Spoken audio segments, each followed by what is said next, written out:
Praise lord.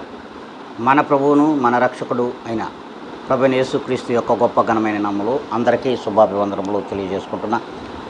ఈ దినం దేవుడు మనకిచ్చినటువంటి గొప్ప వాగ్దానము, అది కీర్తనల గ్రంథంలో నుండి 104వ కీర్తన 2వ లేఖనం. వస్త్రము వలె వెలుగును నీ మీద కప్పి ఉన్నాను. అవును, ప్రభువైన యేసుక్రీస్తు వారు లోకమునకు వెలుగై ఉన్నారు. లోకంలో ఉన్న ప్రతి బిడ్డను కూడా, ప్రతి హృదయమును కూడా దేవుడు వెలిగిస్తూ ఉన్నాడు. అందుకే ఈ దినమున దేవుడు మనందరితో మాట్లాడుతూ ఉన్నాడు. ఆయన యొక్క పరిశుద్ధాత్మ శక్తి ఈ లోకంలో ప్రతి విశ్వాసం మీద కూడా వస్త్రం వలె కప్పబడి ఉన్నది. దీనిని మనము గ్రహించలేకపోతున్నాం.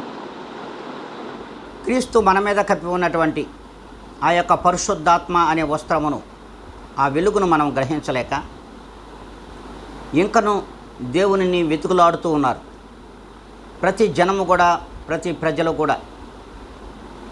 ఈ లోకమునకు ప్రభువైన యేసుక్రీస్తు వారు వెలుగై వచ్చారు. మనలో ఉన్న చీకటిని పారదోలడానికి వచ్చాడు.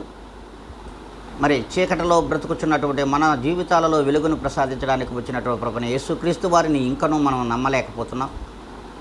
ఆయన నిజముగా దేవుడని విశ్వసించలేకపోతున్నాం. ఆ నిజమైన దేవుడు మన మీద తన వెలుగు అనే వస్త్రమును కప్పబడి ఉన్నది అని గ్రహించలేకపోతున్నాం. ప్రియమైన దేవుని బిడ్డ, మరి ఈ దినం నుండి అయినా సరే నీ మీద ఒక వెలుగున్నది. ఆ వెలుగు నీకు వస్త్రం వలె కప్పబడి ఉన్నది.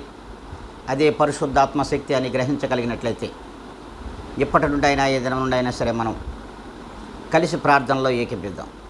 మహాపరిశుద్ధుడా, ప్రేమ కలిగిన మా తండ్రి, కృపా కనికరములు కలిగిన దేవ, ప్రభా, ఈ దినమున నీవు ఇచ్చినటువంటి ఈ గొప్ప వాగ్దానము మా అందరి జీవితములలో సంపూర్ణముగా మీ కృపచేత ఫలింప చేయమని బ్రతిమలాడుకుంటూ, ఘనత మహిమ ప్రభావములు మీకు ఆరోపించుకుంటూ, ఇదిగోనైనా నన్ను నేను మిక్కిలిగా తగ్గించుకొని నీ జనులను మీ చేతులకు అప్పగించుకుంటూ, క్రీస్తు యేసు యొక్క గొప్ప ఘనమైన నామములో అడిగి వేడుకొని ప్రార్థిస్తున్నాను మా ప్రియ గొప్ప పరలోక తండ్రి.